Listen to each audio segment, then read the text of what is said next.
Hi hello good morning welcome back to Shubha's kitchen. ಬನ್ನಿ ಇವತ್ತು ನಾವು ಸೂಪರ್ ಆ್ಯಂಡ್ ಟೇಸ್ಟಿಯಾಗಿರೋ ಹೆಲ್ತ್ಗೂ ಒಳ್ಳೆಯದಾಗಿರೋ ಮೆಂತ್ಯ ಬಾತ್ ಮಾಡೋದು ಹೇಗೆ ಅಂತ ನೋಡೋಣ. ಮಕ್ಳಿಗಂತೂ ಇದನ್ನು ತಿನ್ನಿಸ್ಬೇಕು ಅಂತಂತಂದರೆ ಅವರು ಇಷ್ಟಪಡೋದಿಲ್ಲ, ಬಟ್ ಮಕ್ಕಳು ತಿನ್ನೋದ್ರಿಂದ ತುಂಬಾ ಬೆನಿಫಿಟ್ಸ್ ಇದೆ. ಆರೋಗ್ಯದ ದೃಷ್ಟಿಯಿಂದ ಮೆಂತ್ಯ ಸೊಪ್ಪು ಕಣ್ಣಿಗೂ ಕೂಡ ಒಳ್ಳೆಯದು, ಹಾಗೆ ಕೂದಲಿಗೂ ಕೂಡ ಒಳ್ಳೆಯದು. ಮೊದಲಿಗೆ ನನ್ನ ಚಾನಲನ್ನು ಯಾರೆಲ್ಲ ಸಬ್ಸ್ಕ್ರೈಬ್ ಮಾಡ್ಕೊಂಡಿಲ್ವೋ ಸಬ್ಸ್ಕ್ರೈಬ್ ಮಾಡ್ಕೊಳ್ಳಿ, ಹಾಗೆ ಲೈಕ್ ಕೊಡೋದನ್ನು ಮರಿಬೇಡಿ, ಕಾಮೆಂಟ್ ಮಾಡೋದನ್ನು ಕೂಡ ಮರಿಬೇಡಿ. ಹಾಗೆ ನಿಮಗೆ ಬೇರೆ ಏನಾದರೂ ಇದರಲ್ಲಿ ಚೇಂಜಸ್ ಬೇಕು ಅಂತಂತಂದರೆ ದಯವಿಟ್ಟು ಕಾಮೆಂಟ್ ಸೆಕ್ಷನಲ್ಲಿ ತಿಳಿಸಿ, ನಾನು ಅದನ್ನು ಬದಲಾಯಿಸ್ಕೊಳೋದಕ್ಕೆ ಪ್ರಯತ್ನ ಪಡ್ತೀನಿ. ಹಾಗೆ ನಿಮಗೆ ಬೇರೆ ಯಾವುದಾದ್ರೂ ವೆರೈಟಿ ಡಿಶಸ್ ಬೇಕು ಅಂತಂದರೆ ಅದನ್ನು ಕೂಡ ಕಾಮೆಂಟ್ ಸೆಕ್ಷನಲ್ಲಿ ತಿಳಿಸಿ, ನನಗೆ ಗೊತ್ತಿದ್ದರೆ ನಾನು ಮಾಡಿ ನಿಮಗೆ ತೋರಿಸ್ತೀನಿ. ಹಾಗೆ ಯಾರಿಗೆಲ್ಲ ಇಷ್ಟ ಆಯಿತು ನನ್ನ ವೀಡಿಯೋಸು ಅಂತಂತಂದ್ಬಿಟ್ಟು ದಯವಿಟ್ಟು ಕಾಮೆಂಟ್ ಸೆಕ್ಷನಲ್ಲಿ ತಿಳಿಸೋದನ್ನು ಮಾತ್ರ ಮರಿಬೇಡಿ. ಬನ್ನಿ ಮೊದಲಿಗೆ ಮೆಂತ್ಯ ಬಾತ್ ಮಾಡೋದು ಹೇಗೆ ಅಂತ ನೋಡೋಣ. ಸೂಪರಾಗಿರುತ್ತೆ. ಹಾಗೆ ಇದಕ್ಕೆ ನೀವು ಸೀಸನಲ್ಲಿ ಸಿಗುವಂಥ ಯಾವುದೇ ರೀತಿಯಾದ ಅವರೆಕಾಳು, ತೊಗರಿಕಾಳು, ಯಾವ ಕಾಳನ್ನು ಬೇಕಿದ್ರೂ ಬಳಸ್ಬಿಟ್ಟು ಮಾಡ್ಬೋದು. ಬಟಾಣಿ ಬೇಕಿದ್ರೆ ಯೂಸ್ ಮಾಡ್ಬೋದು, ಇಲ್ಲ ಏನೂ ಇಲ್ಲ ಅಂದರೆ ಬರೀ ಮೆಂತ್ಯ ಸೊಪ್ಪಿನಿಂದನೇ ಮೆಂತ್ಯ ಬಾತನ್ನ ಮಾಡ್ಬೋದು. ಸೂಪರಾಗಿರುತ್ತೆ. ಬನ್ನಿ ಮೊದಲಿಗೆ ನಾನು ಇದಕ್ಕೆ ಸ್ವಲ್ಪ ಸ್ಪೈಸಸ್ನ ತೆಗೆದಿಟ್ಕೊಂಡಿದ್ದೀನಿ. ಒಂದು 6 ಲವಂಗ, ಒಂದು 3-4 ತುಂಡಷ್ಟು ಚಕ್ಕೆ, ಹಾಗೆ ಅನಾನಸ್ ಹೂವು, ಮತ್ತು ಕಾಡು ಏಲಕ್ಕಿ, ಪಲಾವ್ ಎಲೆ, ಹಾಗೆ ಮಸಾಲೆಗೆ ಒಂದು ಸ್ವಲ್ಪ ಶುಂಠಿ, ಬೆಳ್ಳುಳ್ಳಿ, ಹಾಗೆ ಒಂದು ಹಿಡಿಯಷ್ಟು ಪುದೀನ, ಸ್ವಲ್ಪ ಕೊಬ್ಬರಿ, ಹಾಗೆ ಹಸಿಮೆಣಸಿನ್ಕಾಯಿನ ತೆಗೆದಿಟ್ಕೊತಾ ಇದ್ದೀನಿ. ಹಾಗೆ ನಿಮಗೆ ಖಾರಕ್ಕೆ ಎಷ್ಟು ಬೇಕೋ ಅಷ್ಟು ಹಸಿಮೆಣಸಿನ್ಕಾಯಿ ತೊಗೊಳ್ಳಿ. ನಂತರ ನಾನು ಒಗ್ಗರಣೆಗೆ ಒಂದು ಮೀಡಿಯಮ್ ಸೈಜಷ್ಟು 2 ಈರುಳ್ಳಿ, 2 ಟೊಮೊಟೊ ತೊಗೊಂಡಿದ್ದೀನಿ. ಹಾಗೆ ಎಣ್ಣೆ ಸ್ವಲ್ಪ, ನಾನು ಸ್ವಲ್ಪ ತೊಗರಿಕಾಳು ಇದ್ದಿದ್ದರಿಂದ ತೊಗರಿಕಾಳು ತೊಗೊಂಡಿದ್ದೀನಿ. ಬನ್ನಿ ಮೊದಲಿಗೆ ನಾವು ಬೇಕಾಗಿರೋಂಥ ಮೇನ್ ಇಂಗ್ರೀಡಿಯೆಂಟ್ ಏನಂದರೆ ಮೆಂತ್ಯ ಸೊಪ್ಪು. ಆ ಮೆಂತ್ಯ ಸೊಪ್ಪನ್ನು ಕೂಡ ಕ್ಲೀನಾಗಿ ಬಿಡಿಸಿ ತೊಳೆದು ನೀಟಾಗಿ ಸಣ್ಣದಾಗಿ ಹಚ್ಕೊತಾ ಇದ್ದೀನಿ. ಯಾಕೆ ಅಂತಂತಂದರೆ ಸ್ವಲ್ಪ ದಪ್ಪದಾಗಿದ್ದರೆ ಎಣ್ಣೆಯಲ್ಲಿ ಬೆಂದರೂ ಕೂಡ ಸ್ವಲ್ಪ ಬಾಯಿಗೆ ಸಿಗೋ ಥರ ಇದ್ದರೆ ಮಕ್ಕಳು ತಿನ್ನೋದಿಲ್ಲ. ಹಾಗಾಗಿ ಸ್ವಲ್ಪ ಸಣ್ಣದಾಗಿ ಹಚ್ಕೊತಾ ಇದ್ದೀನಿ. ನೀವು ಸ್ವಲ್ಪ ದಪ್ಪ ಬೇಕಿದ್ರೂ ಹಚ್ಕೊಬೋದು. ಇದನ್ನೆಲ್ಲ ಹಚ್ಚಿಟ್ಕೊಂಡಿದ್ದಾಯಿತು. ನಂತರ ಹಾಗೆ ಒಂದು ಕಡೆ ಸ್ಟವ್ ಆನ್ ಮಾಡಿಕೊಂಡು ಕುಕ್ಕರ್ನ ಕೂಡ ಇಟ್ಕೊಳ್ಳೋಣ. ಹಾಗೆ ಇದಕ್ಕೆ ಒಂದು 3-4 ಟೇಬಲ್ ಸ್ಪೂನಷ್ಟು ಎಣ್ಣೆನ ಹಾಕ್ಕೊತಾ ಇದ್ದೀನಿ. ನೀವು ಬೇಕಿರೋ ತುಪ್ಪದಲ್ಲೂ ಕೂಡ ಮಾಡ್ಕೊಬೋದು, ನಾನು ಬಟ್ ಈಗಲೇ ತುಪ್ಪನ ಯೂಸ್ ಮಾಡ್ತಾಯಿಲ್ಲ. ಹಾಗೆ ಇವಾಗ ಇದಕ್ಕೆ 1 ಟೇಬಲ್ ಸ್ಪೂನಷ್ಟು ಸಾಸಿವೆನ ಸೇರಿಸ್ಕೊಂಡಿದ್ದೀನಿ. ನಂತರ ಹಾಗೆ ಸ್ವಲ್ಪ ಎಣ್ಣೆ ಕಾದಿದೆಯಲ್ವ, ಸ್ಪೈಸಸ್ನ ಕೂಡ ಇದಕ್ಕೆ ಆ್ಯಡ್ ಮಾಡ್ಕೊತಾ ಇದ್ದೀನಿ. ಸ್ವಲ್ಪ ಎಣ್ಣೆಯಲ್ಲಿ ಫ್ರೈ ಆಗಲಿ.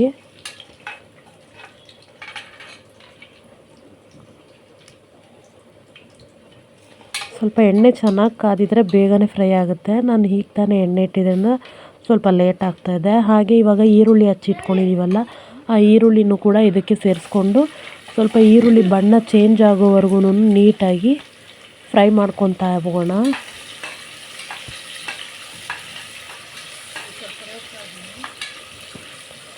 ಚೆನ್ನಾಗಿ ಬಣ್ಣ ಬಿಡಬೇಕು, ಗೊತ್ತಾಗುತ್ತೆ ನಿಮಗೇನೆ. ಅಷ್ಟರಲ್ಲಿ ಮಸಾಲೆ ಕೂಡ ರೆಡಿ ಮಾಡ್ಕೊಂಬಿಡೋಣ. ಈರುಳ್ಳಿ ಫ್ರೈ ಆಗೋಷ್ಟರಲ್ಲಿ ಮೊದಲೇ ತೋರಿಸ್ದಾಗೆ ಕೊಬ್ಬರಿ, ಶುಂಠಿ, ಬೆಳ್ಳುಳ್ಳಿ, ಹಸಿಮೆಣಸಿನ್ಕಾಯಿ, ಪುದೀನ ಎಲ್ಲನೂ ಕೂಡ ಜಾರ್ಗೆ ಹಾಕ್ಕೊಂಡು ನೀಟಾಗಿ ಬ್ಲೆಂಡ್ ಮಾಡ್ಕೊತಾ ಹೋಗೋಣ. ಫೈನ್ ಪೇಸ್ಟ್ ಮಾಡ್ಕೊಳ್ಳೋಣ. ಅಷ್ಟರಲ್ಲಿ ಈರುಳ್ಳಿ ಕೂಡ ಈ ಕಡೆ ಒಂದು ಕಡೆ ಫ್ರೈ ಆಗ್ತಾಯಿದೆ. ಇದಕ್ಕೆ ನಾವು ಟೊಮೊಟೊನ ಸೇರಿಸ್ಕೊಂಬಿಡೋಣ. ಟೊಮೊಟೊ ನಾನು 2 ಟೊಮೊಟೊ ಹಚ್ಚಿಟ್ಕೊಂಡಿದ್ದೀನಿ. ಸಣ್ಣದು, ದಪ್ಪದಾದರೆ ಒಂದೇ ಸಾಕು.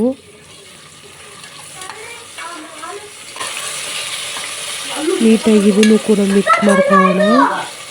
ಸ್ವಲ್ಪ ಟೊಮೊಟೊ ಕೂಡ ಸಾಫ್ಟ್ ಆಗಲಿ.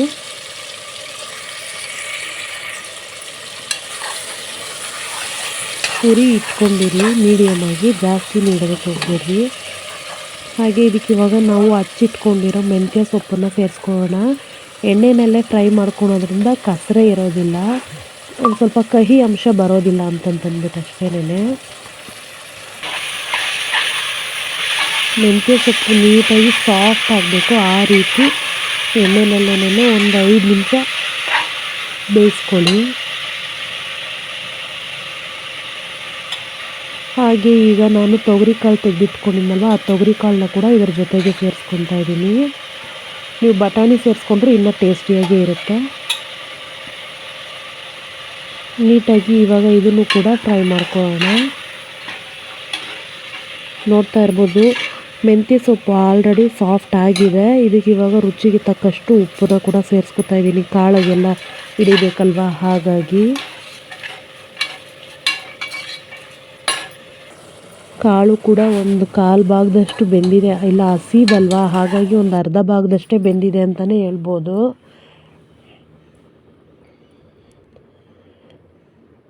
ನೀಟಾಗಿ ಫ್ರೈ ಆಗ್ತಾಯಿದೆ. ಹಾಗೆ ಇದಕ್ಕೆ ನಾವು ರುಬ್ಬಿಟ್ಕೊಂಡಿದ್ದೀವಲ್ಲ ಆ ಪೇಸ್ಟ್ನ ಕೂಡ, ಮಸಾಲೆನ ಇದಕ್ಕೆ ಸೇರಿಸ್ಕೊಂಡು ನೀಟಾಗಿ ಮಿಕ್ಸ್ ಕೊಟ್ಕೊಳ್ಳೋಣ. ನಾನು ಈಗ 2 ಗ್ಲಾಸ್ ಅಕ್ಕಿನ ತೊಗೊಂಡಿದ್ದೀನಿ. 2 ಗ್ಲಾಸ್ ಅಕ್ಕಿ ಹಾಕ್ಬಿಟ್ಟು ಮಾಡ್ಕೊತಾ ಇರೋದು. ಹಾಗೆ ಒಂದು ಕಡೆ ಅಕ್ಕಿನ ಕೂಡ ತೊಳೆದು ನೆನೆ ಇಟ್ಕೊಂಡಿದ್ದೀನಿ. ಮಸಾಲೆ ಕೂಡ ಹಸಿ ವಾಸನೆ ಹೋಗ್ತಾ ಬಂದಿದೆ.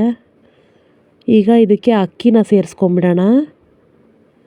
ಒಂದು 10 ನಿಮಿಷ ನೆನೆಸಿಟ್ಕೊಂಡ್ರೆ ಸಾಕು. ಅಕ್ಕಿ ತುಂಬ ಉದುರುದ್ರಾಗುತ್ತೆ. ಅಕ್ಕಿನ ಸೇರಿಸ್ಕೊಂಡು ನೀಟಾಗಿ ಮಿಕ್ಸ್ ಮಾಡ್ಕೊಳ್ಳೋಣ ಮಸಾಲೆ ಜೊತೆಗೇ.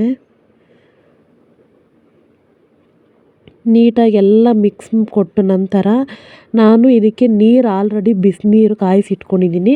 2 ಗ್ಲಾಸ್ಗೆ 4 ಗ್ಲಾಸಿನ ಥರ ಕಾಯೋದಕ್ಕೆ ಇಟ್ಕೊಂಡಿದ್ದೀನಿ. ಸ್ವಲ್ಪ ಉದುರುದ್ರಾಗೆ ಇರಲಿ ಅಂದರೆ ಬರೀ 4 ಗ್ಲಾಸ್ ತೊಗೊಳ್ಳಿ. ಸ್ವಲ್ಪ ಮುದ್ದೆ ಟೈಪ್ನಲ್ಲಿರಲಿ ಅಂದರೆ ಅಷ್ಟೊಂದು ಉದುರುದ್ರಿದ್ರೆ ನುಂಗೋದು ಕಷ್ಟ ಆಗುತ್ತೆ ಮಕ್ಕಳಿಗೆ ಅನ್ನೋದಾದರೆ ಇನ್ನೂ ಒಂದು ಅರ್ಧ ಗ್ಲಾಸ್ ಇಲ್ಲ 1/4 ಗ್ಲಾಸಷ್ಟು ನೀರನ್ನ ಜಾಸ್ತಿ ಹಾಕ್ಕೊಳ್ಳಿ. ನೋಡಿ, ನೀರು ಹಾಕಿದ್ದು ಒಂದು 2 ಸೆಕೆಂಡ್ಗೆ ಕುದಿಯೋ ಥರ ಆಗ್ತಾಯಿದೆ. ಯಾಕೆಂದರೆ ನಾನು ನೀರನ್ನು ಅಳತೆ ಮಾಡಿ ಮೊದಲೇ ಕಾಯೋದಕ್ಕೆ ಇಟ್ಕೊಂಡಿದ್ದೆ. ಹಾಗಾಗಿ ಈ ಟೈಮ್ನಲ್ಲಿ ನೀವು ಬೇಕಿದ್ರೆ ಉಪ್ಪು ಖಾರ ನೋಡಿಕೊಂಡು ಏನಾದರೂ ಕಮ್ಮಿ ಇದ್ದರೆ ಸೇರಿಸ್ಕೊಬೋದು. ನೋಡ್ತಾ ಇದ್ದೀರಲ್ಲ ಎಷ್ಟು ಚೆನ್ನಾಗಿ ಕುದೀತಾ ಇದೆ ಅಂತಂತಂದರೆ ಆ ಸ್ಮೆಲ್ ಮೆಂತ್ಯ ಸೊಪ್ಪಿಂದು ತುಂಬಾ ಚೆನ್ನಾಗಿ ಬರ್ತಾಯಿದೆ. ಹಾಗೆ ಒಂದು ಕಡೆ ಕುಕ್ಕರ್ ಲಿಡ್ನ ಕ್ಲೋಸ್ ಮಾಡ್ಕೊಳ್ಳೋಣ. 1 ವಿಜಿಲ್ ಕೂಡ ಆಯಿತು. ಕುಕ್ಕರ್ ಲಿಡ್ನ ಓಪನ್ ಮಾಡಿಕೊಂಡು ನೋಡಿದ್ರೆ ಸೂಪರ್ ಆ್ಯಂಡ್ ಟೇಸ್ಟಿಯಾಗಿರೋ ಅಂಥ ಕ್ವಿಕ್ಕಾಗಿ ಆಗುವಂಥ ಮೆಂತ್ಯ ಬಾತ್ ರೆಡಿ. ಸೂಪರಾಗಿದೆ. ಈಗ ಇದಕ್ಕೆ ಫೈನಲ್ ಟಚ್ ಆಗಿ ಮೇಲ್ಗಡೆ ಮನೇಲಿ ಮಾಡಿರೋ ಅಂಥ ತುಪ್ಪನ 1ರಿಂದ 2 ಟೇಬಲ್ ಸ್ಪೂನಷ್ಟು ಮೇಲೆ ಹಾಕಿ ನಂತರ ಇದನ್ನು ಫುಲ್ಲು ತಿರುವ್ಕೊಳ್ಳೋಣ. ಘಮ ಬಿಸಿ ಇದರ ಮೇಲೆ ತುಪ್ಪ ಹಾಕಿದ್ದಕ್ಕೆ ಎಷ್ಟು ಚೆನ್ನಾಗಿ ಬರ್ತಾಯಿದೆ ಗೊತ್ತಾ. ನೀಟಾಗಿ ಇವಾಗ ಈ ತುಪ್ಪ ಎಲ್ಲ ಕಡೆಯೂ ಮಿಕ್ಸ್ ಆಗೋ ರೀತಿ ತಿರುವ್ಕೊಡೋಣ. ನೋಡ್ತಾ ಇರ್ಬೋದು ತುಂಬ ಉದುರಾಗೆ ಆಗಿದೆ ರೈಸು. ಇದಕ್ಕೆ ನೀವು ಬೇಕಿದ್ರೆ ಚಟ್ನಿ ಇಲ್ಲ ಕುರ್ಮಾ ಇಲ್ಲ ಮೊಸರು ಪಚ್ಚಡಿ ಮಾಡ್ಕೊಂಡು ಕೂಡ ತಿನ್ಬೋದು. ತುಂಬಾ ಚೆನ್ನಾಗಿರುತ್ತೆ. ಹಾಗೆ ಕೂಡ ತಿನ್ಬೋದು.